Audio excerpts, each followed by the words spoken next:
ખાલી હાથ આए हैं ખાલી હાથ જાएंगे કોઈની સાથે જ્યારે આપણે વાત કરતા હોઈએ ને ત્યારે ઘણીવાર આવું બોલતા હોઈએ છે। એ વાત સનાતન સત્ય છે કે જે લોકો ધરતી પર આવ્યા તેમનું અહીંયાથી જવું લખેલું જ છે, પણ આ વાત કુદરતી રીતે મર્યા એ લોકો માટે છે। પણ એવા લોકોનું શું કે જેઓ કમોતે મર્યા? એવા લોકોનું શું કે જે લોકો કોઈની બેદરકારીથી મર્યા? અને એવા લોકોનું શું જેઓ એ લાલચુ અને જાડી ચામડીના થઈ ગયેલા સરકારી અધિકારીઓના કારણે મર્યા? વાત સાવ સીધી છે કે જો સરકારી અધિકારીઓએ પોતાની કામગીરી યોગ્ય રીતે કરી હોત તો ન તો તક્ષશિલા કાંડ સર્જાયો હોત, ન તો મોરબી પુલ કાંડ સર્જાયો હોત, કે ન તો હરણી બોટ દુર્ઘટના સર્જાઈ હોત, કે ન તો રાજકોટનો ગેમ ઝોન આગ કાંડ સર્જાયો હતો। પણ જ્યારે જ્યારે પણ આ ઘટના સર્જાય છે ત્યારે ત્યારે એક કામ જરૂર થાય છે અને તે છે તપાસના નાટક અને દેખાડો। રાજકોટવાળી ઘટનામાં પણ કેટલાક દેખાડરૂપ કાર્યવાહી થઈ રહી છે, કેટલાક અધિકારીઓને સસ્પેન્ડ કરાયા છે, પણ હવે શું જ્યારે 28 લોકો જીવતા ભૂંજાઈ ગયા, હજુ પણ કેટલાક લોકો મિસિંગ છે। શું લોકો આ જ લાચારી સાથે જીવવા મજબૂર છે? શું એ મૃદુ અને મક્કમ સરકાર આ વખતે બાંહેધરી લેશે કે આવતી વખતે આ પ્રકારે કોઈ માનવ સર્જિત દુર્ઘટના નહીં થાય? આજ અંગે આજે કરવી છે ચર્ચા, કારણ કે નિર્દય તંત્ર છે અને પ્રજા લાચાર છે। પરંતુ સૌથી પહેલા આખા ઘટનાક્રમ બાદ ગૃહ રાજ્યમંત્રી હર્ષ સંઘવીએ શું કહ્યું તે સાંભળો, ત્યારબાદ કરીએ ચર્ચા। દ્રષ્ટિએ હાલની પરિસ્થિતિમાં જે લોકોના રિપોર્ટ હતા એના આધારે આ લોકો પર પગલાં ભરવામાં આવ્યા છે। હવે એની ડિટેલ્ડ સ્ટડી ચાલુ છે। એસઆઈટીની ટીમ હાલ બી રાજકોટ ખાતે અવેલેબલ છે, એ લોકોની તપાસ સંપૂર્ણ ચાલુ છે। આમાં કોઈ બી અધિકારીઓ જે કોઈ લોકો આની જોડે આ પરમિશન જોડે કે આ ડિપાર્ટમેન્ટો જોડે સંકળાયેલા છે એમાંના કોઈ બી લોકો પર કોઈને બી છોડવામાં નહીં આવશે ને જે કંઈ પગલાં ભરવાના છે એ કડક પગલાં ભરવામાં આવશે ને આ કામગીરી ચાલુ જ છે। તબક્કાવાર જેમ જેમ રિપોર્ટ આવતો જશે એમ આ કામગીરી આગળ વધારવામાં આવશે। આ ખૂબ દુઃખની ઘડી છે, સંકટનો સમય છે, પરિવારનું દુઃખ, પરિવારનો ગુસ્સો એ જાયઝ છે। બધો જ પ્રયાસ કરીને એફએસએલની ટીમ ખૂબ ઝડપથી જેટલા રિપોર્ટ આપી શકે તે માટેની અહીંયા કામગીરી ચાલુ છે। અમારા આ 18 લોકોના સ્ટાફમાં 3 લોકો પોતાના પરિવારજનો જોડે જે તીર્થયાત્રા પર જવાના હતા એ લોકોએ બી કેન્સલ કર્યું છે। બધા જ સ્ટાફે પોતાની છુટ્ટી કેન્સલ કરી છે। બધા જ રિપોર્ટો ના આવી જાય ત્યાર સુધી બધા જ ઉચ્ચ અધિકારીથી લઈને ટેકનિકલ ટીમ એફએસએલ ખાતે અવેલેબલ છે અને જેટલું ઝડપથી આ કામગીરી થાય એટલી ઝડપથી અમે કામગીરી કરશું। મેં પોતે રિવ્યૂ લીધું છે। કરવાની પ્રક્રિયા ચાલુ કરવામાં આવી હતી એ સૌથી ચેલેન્જિંગ જે આખી પ્રક્રિયા છે એ આ ડીએનએ ટેસ્ટની પ્રક્રિયા છે। કુલ મલાઈને જે મૃતદેહ છે તેમાં જે પરિસ્થિતિ હતી એ પરિસ્થિતિમાં કોઈ બી મૃતદેહમાંથી લોહી પ્રાપ્ત ના કરી શક્યા, જેના કારણે બોન્સના માધ્યમથી આ ડીએનએ મેચ કરવાની પ્રક્રિયા કરવી એ જરૂરી હતી। તો હાલના સમયે તો ગૃહ રાજ્યમંત્રી કહી રહ્યા છે કે લોહીનું એક ટીપું પણ નથી મળ્યું, ડીએનએ કેવી રીતે કરવું તે એક સવાલ છે। ખૂબ જ ચેલેન્જિંગ વસ્તુ છે ને કાર્યવાહી થઈ રહી છે, કોઈને છોડવામાં નહીં આવે, ચરમબંધીને છોડવામાં નહીં આવે। વાતો તો દર વખતે આપણે સાંભળીએ છીએ, કોઈ પણ આ પ્રકારની ઘટના જ્યારે ઘટે છે ત્યારે આ પ્રકારની વાતો આપણે સાંભળતા જોઈએ છે કે કોઈને છોડવામાં નહીં આવે, પરંતુ થાય છે શું? કશું જ નથી થતું, કોઈ અધિકારી દંડાતા નથી અને તેના જ કારણે આ પ્રકારની ઘટનાઓ ફરીને ફરી સામે આવતી હોય છે અને લોકોના જીવ જતા હોય છે। આ વસ્તુ હું એટલા માટે કહું છું કારણ કે તક્ષશિલા કાંડ જે સર્જાયો તેના 5 વર્ષના વાળા વીતી ગયા, તેમ છતાં પણ તેમના જે પીડિત છે તેમને પણ હજુ ન્યાય નથી મળ્યો। એ વ્યક્તિ જે તક્ષશિલામાં પોતાની છોકરી ગુમાવી ચૂક્યો છે, પોતાની દીકરી ગુમાવી ચૂક્યો છે, તેણે શું કહ્યું તે આપ સાંભળો। 24/5/2019 જે ઘટના બની હતી એમાં મારી દીકરીનો ભોગ લેવાનો હતો। એ પછી 2 દિવસ પહેલા એને 5 વર્ષ પૂર્ણ થયા। મેં 5મી શ્રદ્ધાંજલિ આપી, એને વાર્ષિક શ્રદ્ધાંજલિ। 5 વર્ષના સમયગાળામાં સ્થળ બદલાયા, નામ બદલાયા, સિસ્ટમ ત્યાં ને ત્યાં રહી, શહેર બદલાણા, ટાઈમ બદલાણો, તારીખ બદલાણી, ન બદલાણું તો સિસ્ટમ, એના હિસાબે આજ આ રાજકોટમાં ભોગવવાનો જે વારો આવ્યો છે। હું તો ક્યાં સુધી કહું છું કે હજી જાગો, તંત્રને દંડોળો।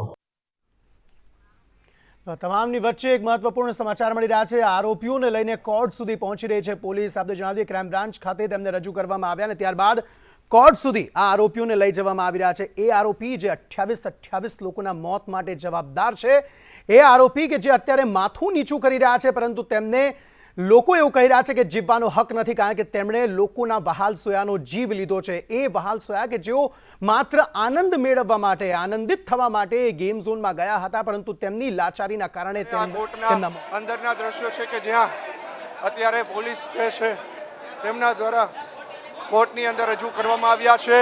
કોર્ટની અંદરમાંથી 14 દિવસના રિમાન્ડ જે છે તેમની માંગણી જે છે તે ક્રાઇમ બ્રાન્ચ દ્વારા કરવામાં આવશે. સીધા દ્રશ્યો જોઈ રહ્યા છો. સ્પેશિયલ પીપી તરીકે તુષાર ગોકાણી જે છે તેમની પણ નિમણૂક કરી દેવામાં આવી છે.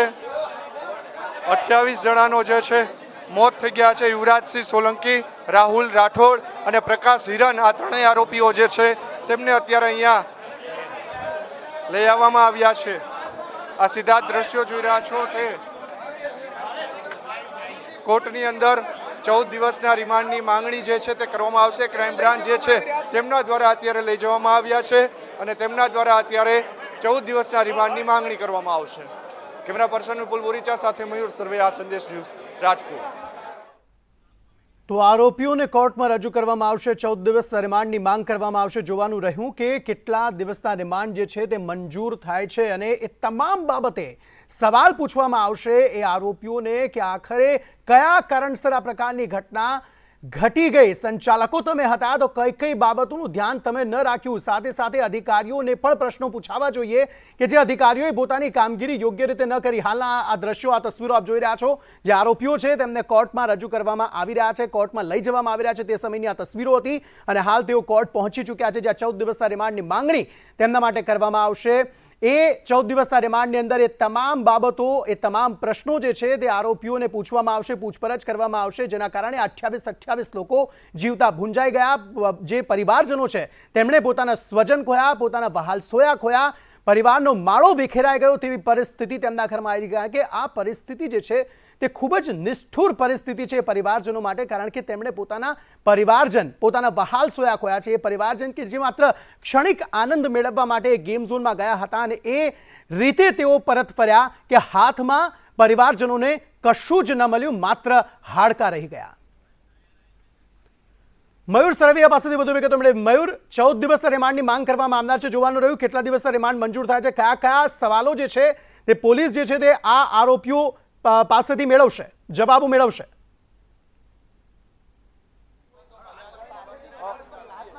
બિલકુલ અંકિત, અત્યારે ત્રણેય આરોપીઓ જે છે તેમની અત્યારે ધરપકડ કરી અને ક્રાઇમ બ્રાન્ચ જે છે તેમના દ્વારા ડિસ્ટ્રિક્ટ કોર્ટ જે છે તેમની અંદર રજૂ કરવામાં આવ્યા છે. ત્રણેય આરોપીઓ જે યુવરાજસિંહ સોલંકી, નીતિન જૈન અને રાહુલ રાઠોડ જે છે તેમના દ્વારા તેમને અત્યારે ક્રાઇમ બ્રાન્ચ દ્વારા ડિસ્ટ્રિક્ટ કોર્ટની અંદર લઈ જવામાં આવ્યા છે. ઉલ્લેખનીય છે કે 14 દિવસ જે છે તેમની રિમાન્ડની માંગણી જે છે તે કરવામાં આવશે. ક્રાઇમ બ્રાન્ચ જે છે તેઓ અત્યારે તમામ ત્રણેય આરોપીઓ જે છે તેમને લઈને પહોંચી છે. ઉલ્લેખનીય છે જે દુર્ઘટના બની છે તેમાં 28 લોકો જે છે તેમના મોત નીપજી ચૂક્યા છે અને તેમને લઈને હવે 3 આરોપીઓ જે છે તેમની ધરપકડ કરી લેવામાં આવી છે. અન્ય આરોપીઓ જે છે તેમની ધરપકડ કરવામાં આવશે. ક્રાઇમ બ્રાન્ચ દ્વારા અલગ અલગ ટીમો બનાવવામાં આવી છે. અલગ અલગ સવાલો જે છે તે કોર્ટની અંદર રજૂ થવાના છે કે કોના દ્વારા મંજૂરી આપવામાં આવી હતી, મંજૂરી આપવામાં નહોતી આવી તો કેમ ચલાવી રહ્યા હતા, કોણ કોણ ભાગીદાર હતું અને કોના દ્વારા આખું સ્ટ્રક્ચર જે છે તે મંજૂરી વગર ઊભું કરવામાં આવ્યું હતું. અલગ અલગ સવાલો જે છે તે કરવામાં આવશે. સરકાર જે છે તેમના દ્વારા પીપી જે છે સ્પેશિયલ પીપીની નિમણૂક કરવામાં આવી છે. તુષાર ગોકાણી જે છે તેમની નિમણૂક જે છે થઈ ચૂકી છે અને અત્યારે ત્રણેય આરોપીઓ જે છે તેમને કોર્ટની અંદર લઈ જવા છે અને ત્રણેય આરોપીઓની અત્યારે 14 દિવસની રિમાન્ડ જે છે તે પોલીસ દ્વારા માંગવામાં આવશે. જી આભાર મયુર સમગ્ર માહિતી આપવા માટે. તો આઈપીસીની કલમ 304, 308, 337, 338 અને 114 આ કલમો તેમના હેઠળ નોંધવામાં આવી છે. ફરિયાદ નોંધવામાં આવી છે. 28 ભૂલકાઓને, જે લોકો ભરખી ગયા છે, તેમને કોર્ટમાં હાલ રજૂ કરવામાં આવ્યા છે અને 14 દિવસના રિમાન્ડની માંગણી કરવામાં આવનાર છે.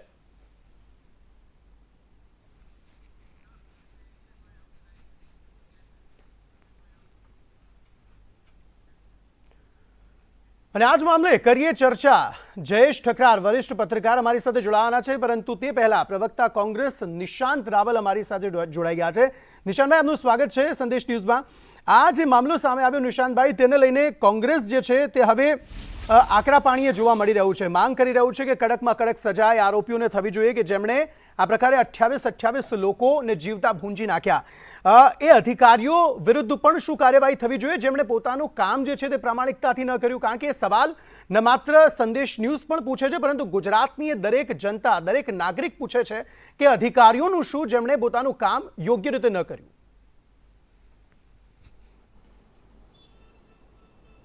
અંકિતભાઈ, સૌપ્રથમ તો સંદેશના માધ્યમ દ્વારા જે આ 28 લોકોના અપમૃત્યુ થયા છે, હત્યા થઈ છે, ઇનફેક્ટ આ તમામ લોકોની આત્માને શાંતિ મળે એના માટે ગુજરાત કોંગ્રેસ તરફથી હું મહાદેવને પ્રાર્થના કરવા માંગુ છું. સાથે સાથે એમના પરિવારજનોને શક્તિ આપે મહાદેવ કે આ દુઃખ સહન કરી શકે, કારણ કે હજી તો કેટલા એવા બોડી છે જેના DNA રિપોર્ટ આવવાના બાકી છે. અંકિતભાઈ, આપણા ગુજરાતમાં એક ડાયલોગ ફેમસ થયો હતો, નો વન કિલ્ડ હરેન પંડ્યા. કારણ કે હરેન પંડ્યાની હત્યા કોણે કરી એની જવાબદેહી આજ સુધી નક્કી ગુજરાત સરકાર કરી નથી શકી, કોઈ અધિકારીઓ કરી નથી શક્યા. એવી જ રીતે રાજકોટમાં જે આ ગેમ ઝોનમાં જે હત્યાકાંડ થયો, ઇનફેક્ટ હું તો એને આતંકી પ્રવૃત્તિ કહીશ, એની જવાબદેહી RMCએ કરી, એની જવાબદેહી રાજકોટ પોલીસ કમિશનરની હતી, મ્યુનિસિપલ કોર્પોરેશનના mayor, standing committee chairman, municipal કમિશનરની હતી, કલેક્ટરની હતી, ફાયર વિભાગની હતી. એ હજી સુધી 48 કલાક વીતી ગયા પછી સંદેશ ન્યૂઝ 48 કલાકથી કન્ટિન્યુઅસ રિપોર્ટિંગ કરે છે, તેમ છતાં જવાબદેહી નક્કી નથી થઈ. તમે જો કે આજે ગુજરાતની જનતા થોડાક સમય માટે આનંદ માણવા માટે કોઈ પણ જગ્યાએ જઈ ના શકે. જો નદી કિનારે જાય તો પોઈચા જેવી ઘટના થાય, રેતી ખનનના માફિયાઓના કારણે ખાડા ખુદી ગયા હોય, ત્યાં 7 લોકોના મૃત્યુ થાય. તમે જો કે વડોદરામાં જો બોટિંગ કરવા જાય બાળકો, તો 14 બાળકો અને 2 શિક્ષકોના અપમૃત્યુ થઈ જાય. નિશાંતભાઈ, હું પરત આવું છું આપની પાસે. એક અપડેટ આવી રહ્યા છે તેની જાણકારી દર્શકોને આપવી છે. નિશાંતભાઈ, હું પરત આવું છું આપની પાસે. જે DNA રિપોર્ટ સામે આવ્યા અને જે બોડી જે છે તે પરિવારજનોને સોંપાઈ તેની વિગતો પોલીસ અધિકારી જે છે તેમણે આપી હતી. તેમણે શું કહ્યું તે સાંભળી લઈએ પહેલા.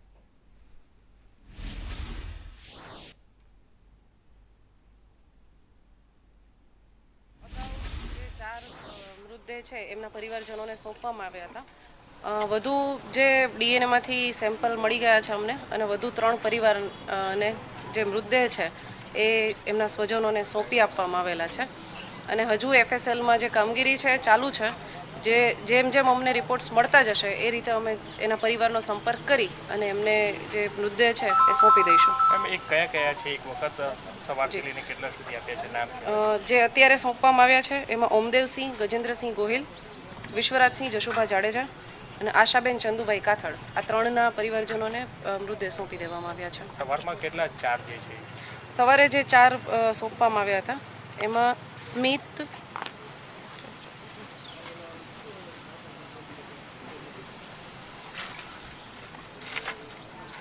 વાડા,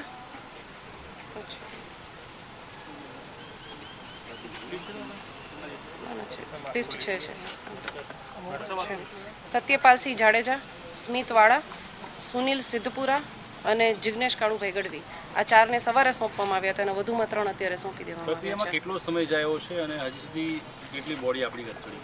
હજી જે 27 હતા એમાંથી આપણે 7 સોંપી દીધા છે, 20 છે અત્યારે હોસ્પિટલમાં કોલ્ડ સ્ટોરેજમાં રાખવામાં આવેલી છે, કોલ્ડ રૂમમાં. અને જેમ જેમ FSLમાંથી મળતા જશે રિપોર્ટ એ રીતે તમારા પરિવારનો સંપર્ક કરી અને આપવામાં આવશે.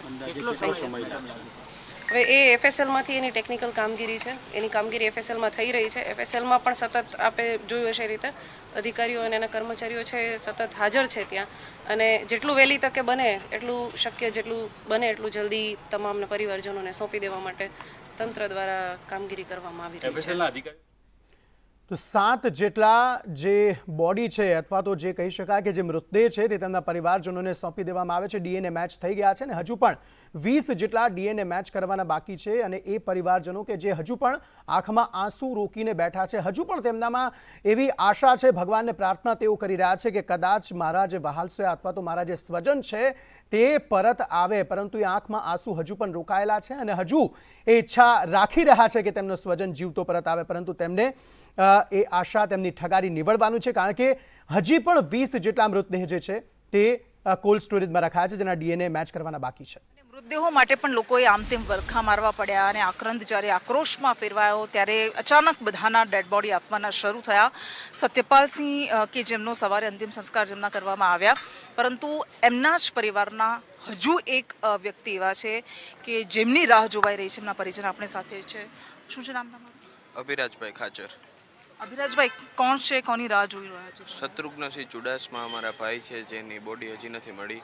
સત્યપાલસિંહની અમને સવારે સોંપી છે અને સવારે અમે એમનું અંતિમ સંસ્કાર કરીને પાછા અહીંયા આવ્યા છીએ કે બોડીની રાહ જોવા કે શત્રુઘ્નસિંહની મળી જાય તો એમની પણ અમે વિધિઓ કરી નાખી સાથે સાથે.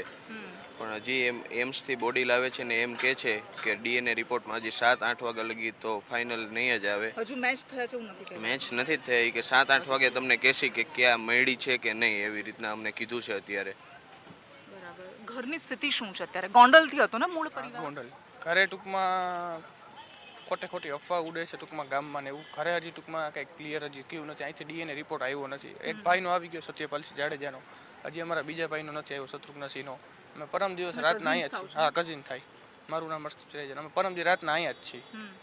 ખાલી સવારે અંતિમ સંસ્કારમાં ગયા હતા ગોંડલ, ત્યારના અહીંયા જ છીએ. હજી ટૂંકમાં ફોન કરી છે, અંદર કોઈ ફોન નથી ઉપાડવાનો, જવાબ નથી આપતા. મહિલાઓને હજુ ઘરમાં કીધું? ના, મહિલાઓને હજી નથી. તો મનોસ્થિતિ સમજી શકાય કે બહુ ખરાબ હશે. બહુ ખરાબ.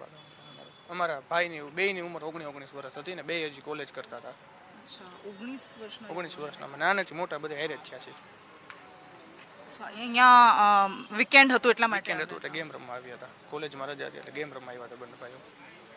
શું કોન્ટેક્ટ ક્યારે થયો હતો છેલ્લે? શું કહીને નીકળ્યા હતા ઘરેથી? એવી કોઈ વાત થઈ છે? ઘરે તો એમ જ કીધું રાજકોટ જાય છીએ અમે. બરાબર. બીજું કંઈ ના, છેલ્લે બીજું કોન્ટેક્ટ પણ નથી થયો? છેલ્લે કોન્ટેક્ટ કાંઈ નહીં. પૃથ્વીરાજસિંહ એમની ભેગા જે 3જા જણ હતા એમનો ફોન આવ્યો કે આવી રીતે અહીંયા સળગું છે ને આ લોકો મળતા નથી. એટલે અમને ફોન આવ્યો એટલે અમે તરત ગોંડલથી નીકળી આવ્યા અને અહીંયા પહોંચ્યા ત્યાં બધું પૂરું થઈ ગયું હતું, સળગી ગયું હતું. પછી આ JCB ને એનાથી કાઢતા હતા બધાને, પણ પછી મળે તો નહીં. પછી 2 દિવસ પછી સત્યપાલસિંહની આજે સવારે અમને બોડી મળી છે. હજી શત્રુઘ્નસિંહની તો મળી જ નથી. એમના DNA લેવાઈ ગયા છે? DNA બંનેના લેવાઈ ગયા છે. પહેલે દી રાતે જ લેવાઈ ગયા હતા બેયના. એટલે આશા છે તમને કે હવે મૃતદેહમાં જ આવશે કે પછી હજુ એવી આશા ક્યાંક જીવન છે કે હશે ક્યાંક? આશા છે. આશા તો અમને એવી જ છે કે જીવન મળી જાય તો અમારો ભાઈ તો જોતો જોઈએ અમારે. પછી તો જે હોય અમે સ્વીકારી લેશું. કોલેજિયન્સ હતા એટલે આવા ઘણા બધા પરિવારો છે કે જેમના નાના બાળકો, યુવાનો કે જેમના અનેક અરમાનો હતા અને એ પરિજનોની સ્થિતિ એ ખરેખર ખૂબ અઘરી છે. કદાચ આપણે એ સમજી પણ નહીં શકીએ એમની શું લાગણી છે, એમની શું પીડા છે. આ હત્યાકાંડે અનેક પરિવારોના માળા વિખેરી નાખ્યા છે, અનેક પરિવારો સાવ ગાયબ કરી નાખ્યા છે. તો એ જે વ્યક્તિ જવાબ આપી રહ્યા હતા તે વ્યક્તિ પણ પોતે 19 વર્ષના હતા, 19-20 વર્ષના જ લાગી રહ્યા હતા અને જે કહી રહ્યા હતા કે મારો ભાઈ હજુ પણ પરત આવે તેવી તેમને આશા છે. એ કેટલા દુઃખની લાગણી સાથે તેઓ કહી રહ્યા હતા કે જો સવારે જ અમને ખબર પડી ગઈ હોત કે એ મૃત છે તો તેમની પણ વિધિ કરી નાખી હોત. વિધિ સુધીની વાત તે કરી રહ્યા હતા, પરંતુ એ દુઃખ તેમના ચહેરા પર સ્પષ્ટ જોવા મળતું હતું કે તેમનો ભાઈ હવે પરત નથી આવવાનો તે તેમણે માની લીધું છે.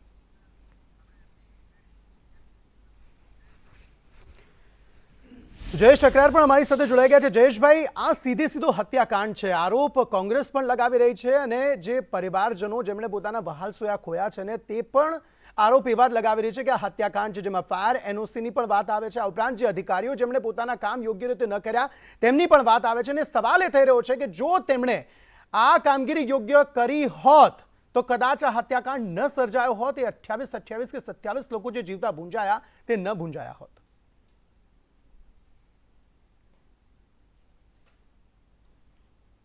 જયેશભાઈ, આ હત્યાકાંડની જો કદાચ સૌથી મોટી ટ્રેજેડી હોય તો એ છે કે આમાં મૃતદેહો ઓળખાતા નથી. એ તો મજબૂરી ગણી શકાય, પરંતુ હત્યારાઓ તો આપણી નજર સામે જ છે, આપણી સિસ્ટમમાં જ દેખાઈ રહ્યા છે, છતાં એને બેનકાબ કરવામાં આવતા નથી.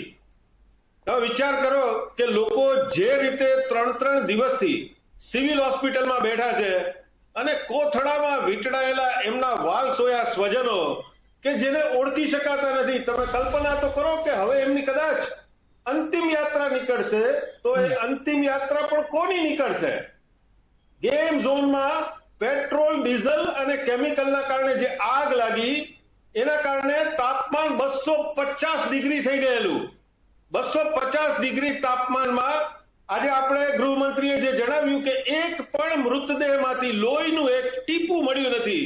તમે કલ્પના કરો કે જે લોકો જે જગ્યાએ ઊભા હતા એ જગ્યાએ જે ભડથું થઈ ગયા, કેટલા મૃતદેહોમાંથી તો એમના હાડકા પણ વેરવિખેર જોવા મળે છે. એટલે હવે ફાયર સેફટી કે ફાયર એનઓસી નો મુદ્દો જો કોઈ વાત કરે તો હું જણાવી દઉં કે આ કોઈ પણ બાટલા હોત કે આગ બુઝાવવાની કોઈ તક જ એટલા માટે નહોતી મળી કે આ હત્યાકાંડનો માચડો હતો. આમાં તમે પાણી છાંટો કે કોઈ રીતે આગ બુઝાવો તો કશું જ ના થાય.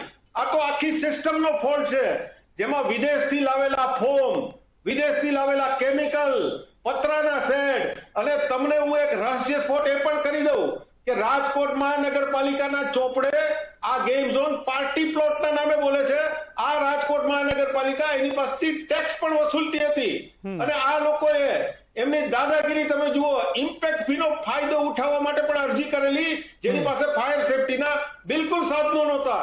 અને જે વોર્ડ નંબર 10માં આ ગેમ ઝોન આવે છે એના ઓફિસર છેલ્લા 4 દિવસથી લાપતા છે. એટલે તમામ મોરચેથી બેદરકારી, અને આ તમામ બેદરકારીનો ભોગ એ નિર્દોષ ભૂલકાઓ બન્યા છે, એ નિર્દોષ સ્વજનો બન્યા છે.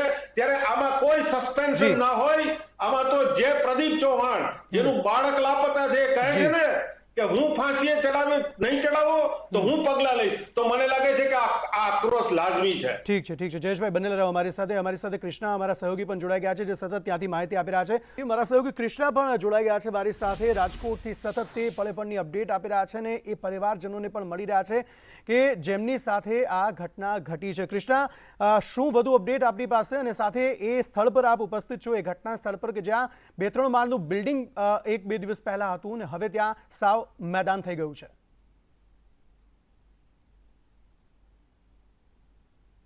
અંકિત, આજે એ મૃતકોના પરિવારજનોના ડુસ્કા નથી શમતા, પરંતુ જે હત્યાકાંડે તેમના હાલ કરી દીધા છે, જે જગ્યાએ હત્યાકાંડ થયો હતો એ જગ્યાએ અમે ઉપસ્થિત છીએ.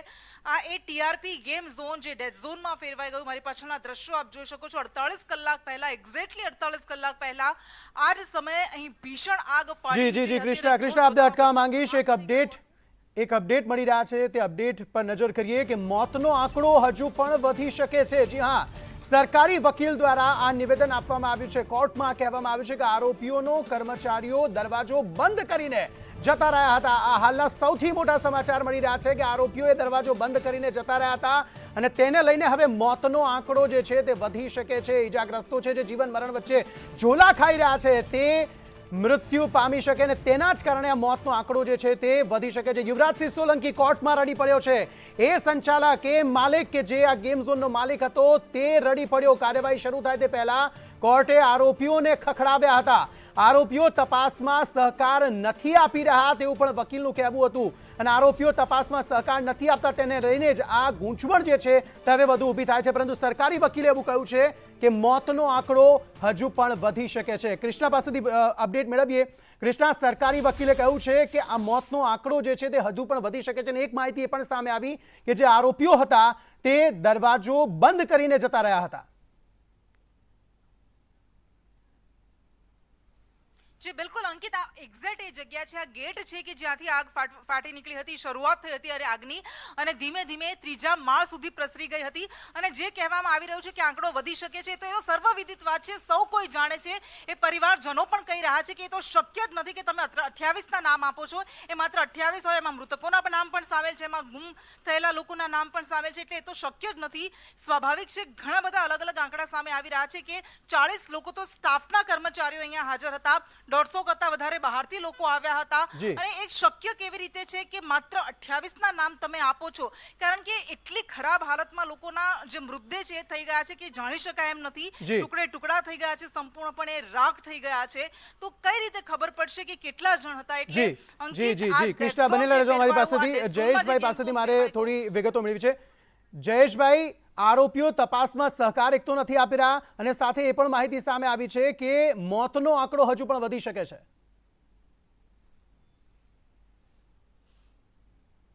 ચોક્કસપણે અંકિત, તમે આજે સિવિલમાં જ્યારે ડીએનએ ટેસ્ટ પછી મૃતદેહોની સોંપણી થતી હતી ત્યારે મોટો હલ્લાબોલ મચી ગયો, કેમ કે ઘણા બધા લોકો એવું કહેતા હતા કે અમારા સ્વજનો ગુમ છે અને પોલીસ અને રેવન્યુ વિભાગ જે લોકો મિસિંગની યાદી બનાવે છે એ લોકો વચ્ચે બિલકુલ સંકલન નથી. ગઈકાલે મેં મારી સગી આંખે આ બંને લોકોની યાદીને સરખાવેલી, એમાં આંકડાની બાબતે જે ભ્રમણાઓ પેદા થાય છે અને લોકો માટે કોઈ પણ પ્રકારનું કોઈ સ્પષ્ટ રીતનું સહાયતા કેન્દ્ર ખોલવામાં આવ્યું નથી. એટલે બહુ એક બાબત એ થાય છે કે જેટલા મૃતદેહો છે અને એટલી જ યાદી મિસિંગમાં જરૂર બતાવે છે. ડીએનએ ટેસ્ટ થયા પછી ખબર પડશે કે આ 28 લોકો અને જે મૃતદેહો મળી રહ્યા છે, પરંતુ હજુ આપણે જે રીતે જોઈ રહ્યા છીએ કે હમણાં જ ગોંડલના એક ભાઈનો મૃતદેહ મળ્યો છે અને બીજાને તો આશાભરી નજરે એ લોકો પ્રતીક્ષા કરી રહ્યા છે. ઠીક છે, નિશાંતભાઈ પાસેથી પણ પ્રતિક્રિયા લેવી છે. જયેશભાઈ, આપને અટકાવવા માંગીશ. નિશાંતભાઈ પાસેથી પણ એક નાની પ્રતિક્રિયા લેવી છે. નિશાંતભાઈ, આ કેટલું ખરાબ વર્તન કહેવાય કે એક તરફ જે કર્મચારીઓએ લોકોને બહાર કાઢવાના હોય એ જ કર્મચારીઓએ દરવાજો બંધ કરીને ત્યાંથી જતા રહ્યા અને લોકોને મોતના મુખમાં રીતસર ધકેલી દીધા. અંકિતભાઈ, આ ખૂબ જ દુઃખની વાત કહેવાય. મેં મારા કેરિયરમાં આનાથી વધારે ભારતીય જનતા પાર્ટીની નકામી સરકાર નથી જોઈ. આ મૃદુ અને મક્કમ કહેવાતા ભૂપેન્દ્રભાઈ પટેલ મુખ્યમંત્રીશ્રીનું ફેલિયર છે. આ પ્રધાનમંત્રી મોદીજીનું ફેલિયર છે. કારણ કે તમે જો કે એફઆઈઆરમાં આજની તારીખે સ્ટેન્ડિંગ કમિટીના ચેરમેનનું નામ નહીં, મેયરનું નામ નહીં, મ્યુનિસિપલ કમિશનરનું નામ નહીં, ફાયર વિભાગના ચીફ પર્સનનું નામ નહીં, એફઆઈઆરમાં માત્ર 2-3 અધિકારીઓના નામ, 2 પોલીસ ઇન્સ્પેક્ટરના નામ. આ કઈ જગ્યા ઉપર 48 કલાકમાં તમે ન્યાયની વાત કરી રહ્યા છો? કેમ રાજકોટ મ્યુનિસિપલ કોર્પોરેશનને મોરબી નગરપાલિકાની જેમ? બિલકુલ, એટલે સ્થિતિ એ છે કે જો કાર્યવાહી અધિકારીઓએ કરી હોત યોગ્ય રીતે તો કદાચ આ પ્રકારની ઘટના ન ઘટી હોત. આપ ત્રણેયનો આભાર અમારી સાથે ચર્ચામાં જોડાવા બદલ. પરંતુ આ ચર્ચા ઘણી લાંબી થઈ શકે એમ છે. આ ચર્ચામાં ઘણી બધી બાબતો ચર્ચાઈ શકે તેમ છે, પરંતુ સમયની મર્યાદા છે ને તેવામાં સવાલ એક જ થઈ રહ્યો છે કે જો એ અધિકારીઓએ પોતાનું કામગીરી જે છે તે યોગ્ય રીતે કરી હોત, જો એ કામગીરી ફાયર એનઓસીની પણ વાત છે, આ ઉપરાંત જે સ્ટ્રક્ચર બનાવવામાં આવ્યું હતું તેની પણ વાત છે, જો તેની કામગીરી યોગ્ય રીતે કરી હોત તો કદાચ આ ઘટના ન ઘટી હોત અને એ બાળકો આજે પોતાના માતા પિતા સાથે તેમના ઘરે હોત.